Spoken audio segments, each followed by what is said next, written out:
Então vamos lá, vamos começar com as primeiras configurações, né? Se você entrou em alguma opção do servidor local ou de todos os servidores, etc., clica aqui acima para poder voltar e vamos entender então aqui dentro do painel o que nós temos para que nós possamos configurar.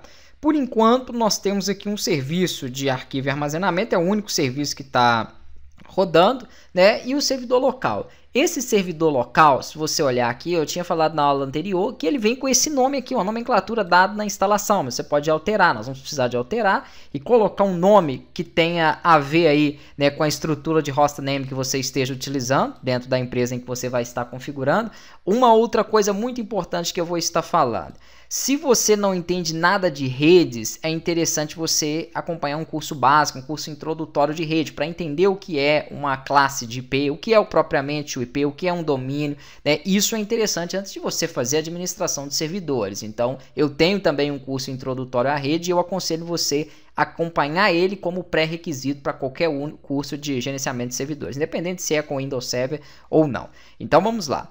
Aqui eu vou entrar no nome do computador, por quê? Porque essa minha máquina vai ser um domínio e os outros computadores que utilizarem esse servidor de domínio precisam, né, acessar informações dele com base no nome. Então, se eu deixar isso aqui, não fica uma coisa bem organizada. Vamos lá.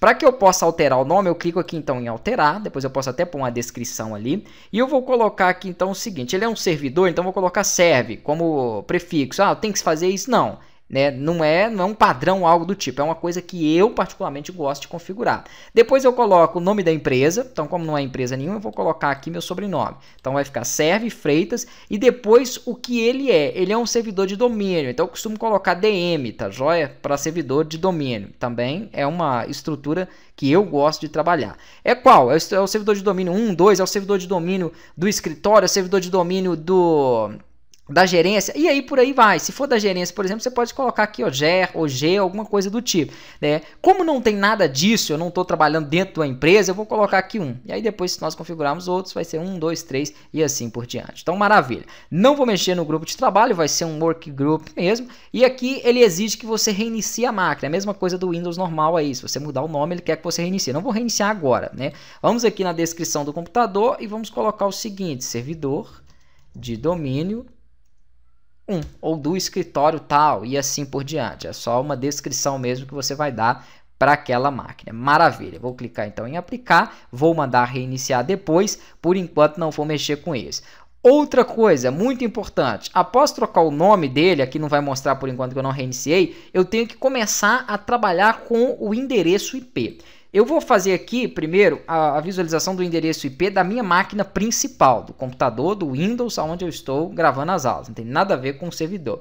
Se eu coloco aqui, por exemplo, para que ele possa me mostrar o IP com o ipconfig, né, para que ele possa me mostrar as informações, vem aqui o endereço que eu estou utilizando, que é um IPv4, né, que trabalha aqui baseado nessa máscara de subrede 255.55.0, que é padrão, e o endereço de IP do final desse meu computador é um endereço classe C.5. Então é 192.68.1 e aí vem as definições das máquinas dentro da mesma rede. Então esse é o meu ponto 5, meu celular que está conectado aqui vai ser, pode ser o ponto 6, 7, não importa, eu não sei de cabeça qual vai ser, mas pode ter um endereço IP que tem a mesma classe e somente o final aqui diferente. Então eu vou utilizar essa classe que eu já tenho pré-definida para configurar o meu gerenciador aqui de domínio. Então vamos lá, aqui em internet, clica nele, né? Depois eu até olho aqui o IP, mas não vai ter necessidade porque o endereço de IP do nosso computador de servidor de domínio tem que ser fixo. Ele não pode variar, ele não pode alternar. Então aqui ele me mostra a placa de rede, se você tiver mais no seu computador ele vai mostrar mais de uma,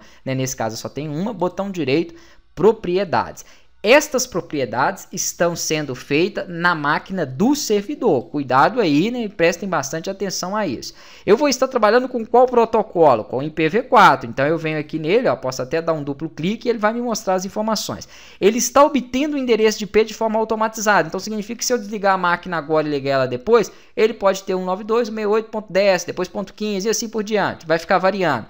Isso, de forma alguma, eu posso deixar para um servidor, porque quando eu for comunicar uma máquina com ele, eu tenho que apontar o endereço IP exato dele. Então, vamos colocar o nosso classe C aqui, que é um 92.68.1, e aí eu crio um final qualquer, tá joia? Pode ser 1, 2, 3, o que for. Vamos colocar aqui, ó, .10 para o nosso servidor. A máscara de rede, ele já identificou que é um classe C, então ele já colocou ela aqui como padrão. E o gateway, geralmente, ele é o primeiro computador da sua rede, tá joia? Então, vamos deixar ele como .1, que seria o primeiro computador da minha rede. Então, essa máquina de domínio aponta para o primeiro computador da rede, né? Aqui, por enquanto, eu não vou configurar nenhum DNS de forma preferencial e nem alternativo. Depois nós veremos isso. Então, ok e ok, está configurado aí o nosso IP. Se você quiser vir, pode vir aqui no menu iniciar. Vamos buscar aqui o prompt de comando também dele. Aqui ele não está pesquisando, ó. Deixa eu abrir direto. Então, vamos aqui no sistema do Windows, prompt de comando, e aí você roda então o ipconfig, isso da máquina virtual, né? E aqui então, olha lá, está fixo, 192.168.1.10.